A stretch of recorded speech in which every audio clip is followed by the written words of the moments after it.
Hello, fear the mere cat here. I really do enjoy saying that. And welcome to another episode of my Let's Play Legend of Zelda Ocarina of Time Master Quest. And here we have the most gorgeous music in the game. I really love it. It's so peaceful and so creepy at the same time. And the Skulltulas enemy is near music keeps on interrupting it. Not that I won't keep on interrupting it either, but still, I will try and shut off this music, allow you to listen to it occasionally. Unfortunately, you can't get the Skulltulas from here, you need to go over there. So yeah, the music might not quite flow right in a couple of places, presuming you can actually hear it over my talking, because I've had to edit a few things out. This episode overran a bit. Well, I suppose it's okay for it to last 25 minutes, but I was hoping to do this dungeon in 2 parts. And that means it's been a long episode. And also, I've used a guide. I told you, I made a promise that I would tell you if I'd used a guide to get me through the level, and I did. And that means occasionally I interrupted making my video to look at a guide online, a strategy guide, and so I've cut those bits out, but that's also cut a bit of the music out. And there have been times when I've made a few other edits where I was just like jumping off this thing that I'm on now accidentally, for example, and because of that there were times when the bits of music have been cut out, and I'm sorry about that because I really find this music gorgeous, but that's the way it has to be. So I didn't use the strategy guide for all of it, to be fair. Just the bits where I wasn't 100% certain, like some of the puzzles, for example, which are quite hard. But it definitely steps up the difficulty a bit now that Link's in his first adult dungeon. And would you just look at this? This is so creepy. Just people who think the Shadow Temple is the creepiest thing, just look at these 3 massive spiders with a skull for their head coming down the ceiling of this creepy old mansion that's overgrown with vines. This is definitely the creepiest dungeon in Legend of Zelda, I think. I'll discuss that more in a minute. Let me show off the music a bit first.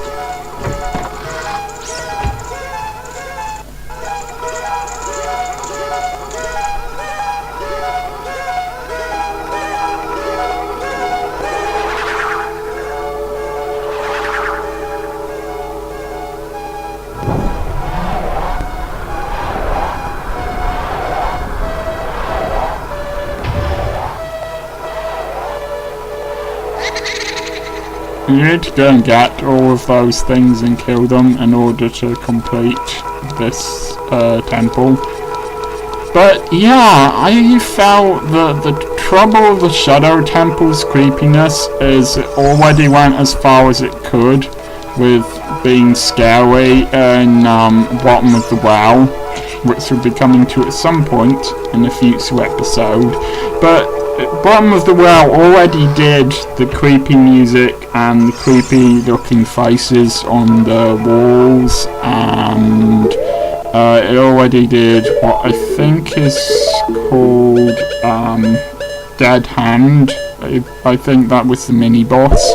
It already did this creepy atmosphere, and then the Shadow Temple with basically the same stuff followed immediately afterwards, and it's not like the Shadow Temple isn't scary. I mean, it focuses a lot on death, and death is a very scary thing, but I felt that having the bottom of the well and then immediately having Shadow Temple afterwards kind of spoiled it. It could have been scarier if it had come without bottom of the well first. It's really annoying how the music of the game does keep on getting interrupted by the music of the enemies.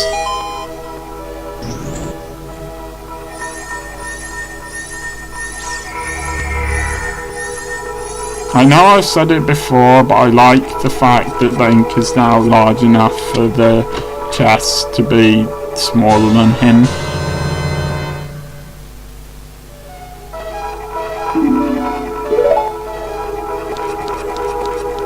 There is a fairy in one of these, but if you want to cast it in the jar, then cast it in the jar. You know, a bottle, be ready for it, basically. Because if you don't want to just get it when you've got all of your health, you can come back in here anytime you want to get one, so that's good. I don't know why the game did that, because it seems quite silly to me. It seems like it just makes things easy for you. Too easy, but you will be needing that, though, unless you're considerably better at this than I am, because the two bosses in this temple are really tough. Shadow Link, particularly, I feel is one of the toughest mini bosses in the game.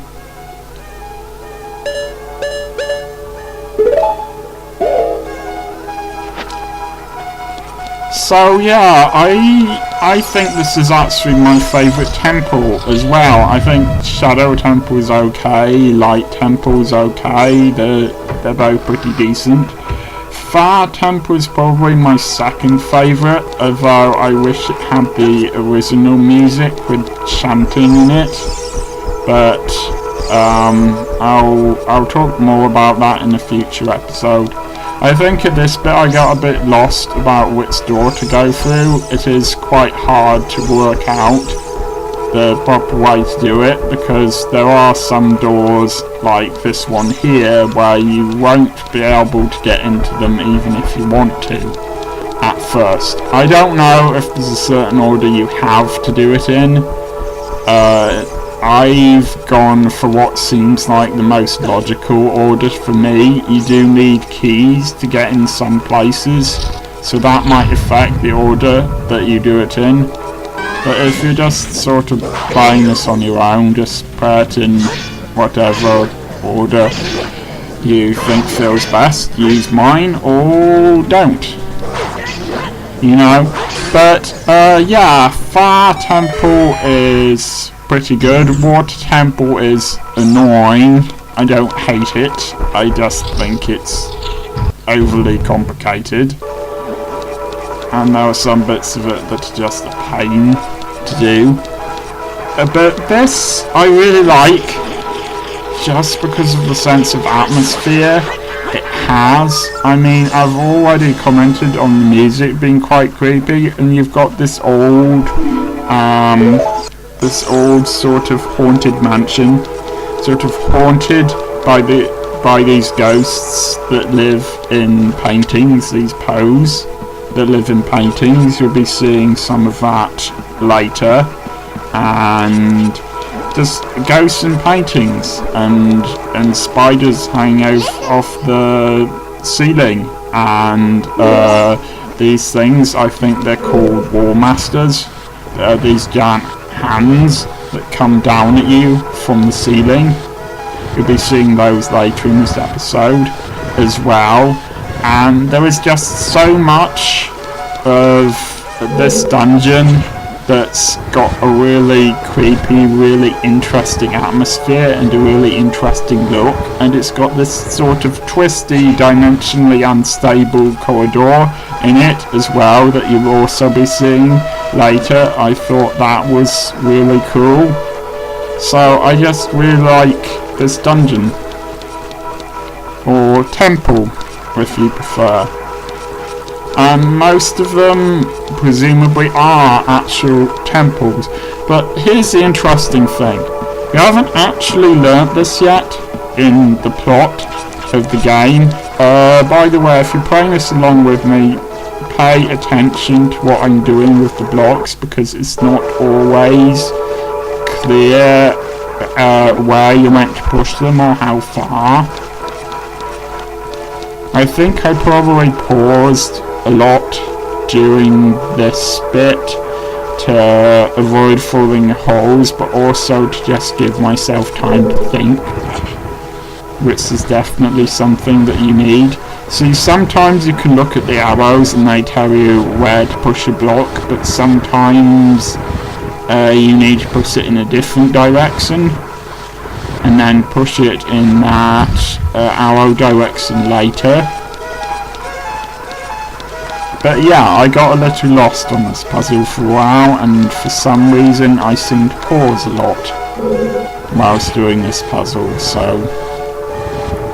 And there are sometimes when you don't want to push it as far as it can go, and sometimes when you do. Anyway, yeah, anyone who isn't a Kukui who goes into the Lost Woods and gets lost in them turns into a Stalfos, which I assume is what I assume it means a Stalfos Knight, which are those big skeletons that we've already seen a little bit of in this dungeon. Or maybe a Stalfos is one of those without the armour. I don't know. I don't know why Link hasn't turned into one yet. But apparently that happens. Some people think he did turn into one after the sort of ending of this game. But I suppose that's something to talk about at another time. But yeah, so the Kukui, why have they created a temple in this mansion so far away from everything, in the middle of some woods that you can easily get lost in, where only the Kukui can actually go? So the idea, the theory is that this is a house, basically. This isn't a temple, this is a disused mansion. I think there's too much building up to that, and it wasn't as interesting a thing to say as I thought it would be. Anyway, I call these things Avenged Sevenfolds. That's not their real name, but if you know what the mascot of the band Avenged Sevenfold looks like, you'll see why I call them that. I don't technically have to destroy them here, I'm just showing off the way to do it. You need to sort of get rid of the blue fire first by dragging it towards you, but yeah, they really do look like the Avenged Sevenfold mascot. I don't know why so many heavy metal bands have mascots. I mean, there's Disturbed, there's Megadeth have a mascot, there's Eddie from Iron Maiden, the mascot, so probably loads of others that I haven't thought of. Ah, right, I don't remember if these things are called Floor Masters or Wall Masters. I think they're two varieties, but yeah, you'll see one in a sec. Some people think they're the creepiest enemy in this game. I personally don't. I think the zombie things, I don't even remember what they're called now. The things that kind of look like mummies that you can freeze using the Sun's Song are the creepiest enemies here. But yeah, they drag you, the Floor Masters and the Wall Masters, they drag you to the beginning of the level if they pick you up. See, there's two varieties. This variety changes into 3 small hands, and if you don't get rid of them quickly enough, they reform into the large hand. And the other variety doesn't do that.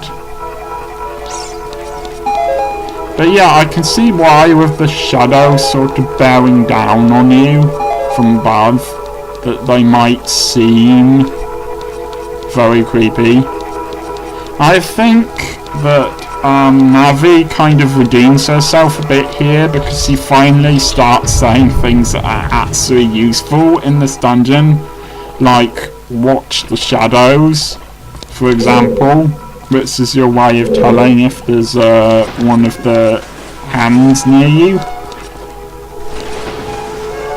Something weird happens with the music here, it sort of goes in and out.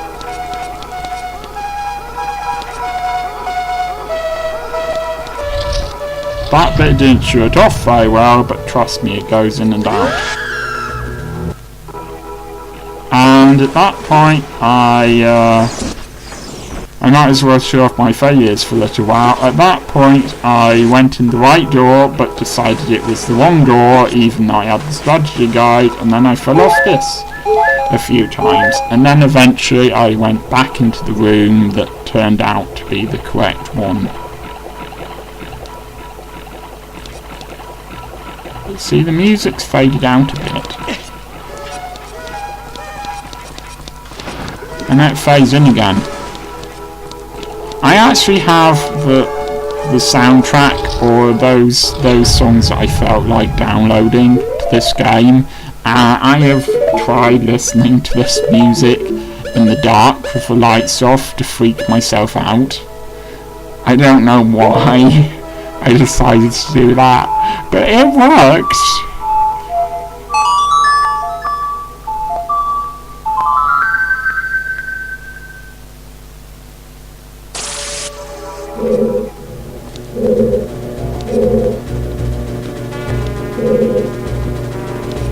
It's frozen like that, it kind of looks like it's covered with toilet paper. Anyway, yeah, look how much better that sword is than the Kukui sword. It just slices through the thing once, and that's all you need. You can also get the big Goron sword later, which I will be making some jokes and questionable taste about, probably. But, yes, and that is very powerful as well.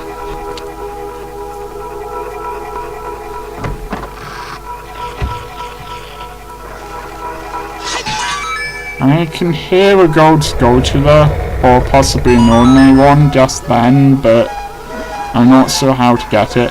Anyway, yeah, that's the twisty corridor for you, the dimensionally unstable corridor. Don't know why I'm just standing there.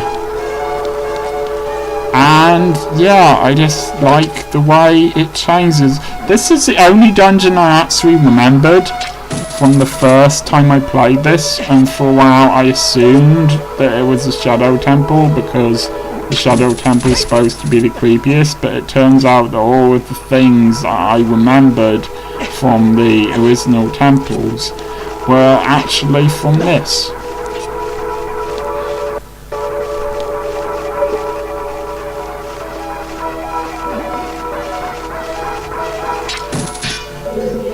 It's really hard to use. If you're emulating this, it's really hard to get that in the right place if you're using a keyboard. A keyboard is not what I'd recommend, even though I continually use it, mostly because I can't be bothered to set the buttons for my Xbox 360 controller and then mess around getting the button pattern that I can actually remember.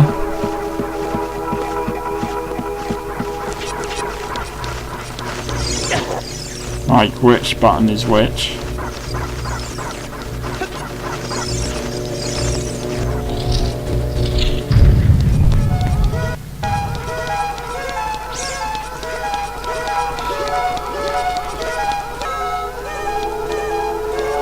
I once read a science fiction story about a creepy mansion, and Whenever I imagined the story, I always imagined it looking like this.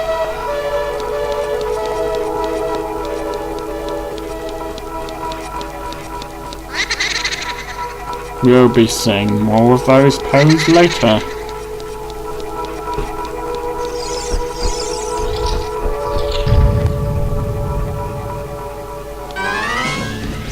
Now, I don't know if you can actually fall down that pit or not.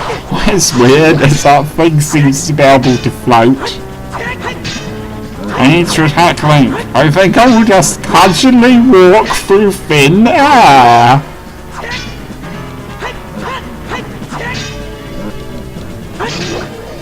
I always wonder if its blade's naturally red or if it's red just because it's very hot. It's possible it's just been through smelting kind of process. I don't even know what it's called. Something beginning with S. Smelting or smouldering. Anyway. These things are annoying because firstly, one slash from their sword hurts a lot. It removes 2 hearts. And the second thing is, you see how its body parts are staying on the ground like that. If you don't get rid of the other one quickly enough, then that one reforms itself, and so you need to face 2 of them again.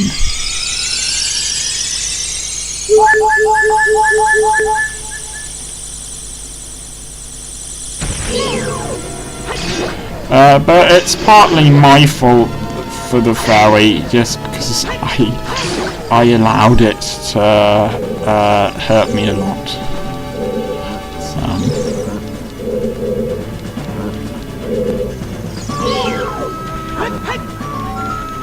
I seem to have forgotten how to jump forwards with the sword, which is annoying because that's a powerful attack. There is kind of a trick to it, which I now can't tell you.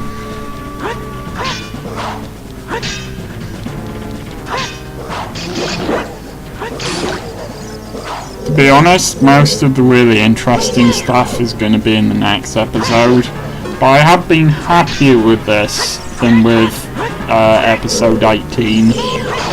Episode 18 I just didn't really enjoy recording and didn't really enjoy doing the commentary for, as you may have noticed.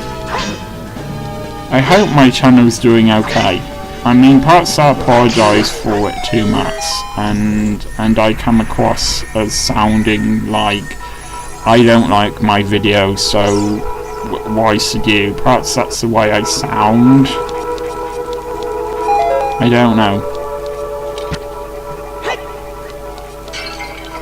Well, we're coming up to the end of this episode. We're about to get the bow, which is extremely useful, particularly in this dungeon. And we're going to be Poe hunting in the next episode, but for now, I'm just going to say goodbye, and I will see you for the next episode.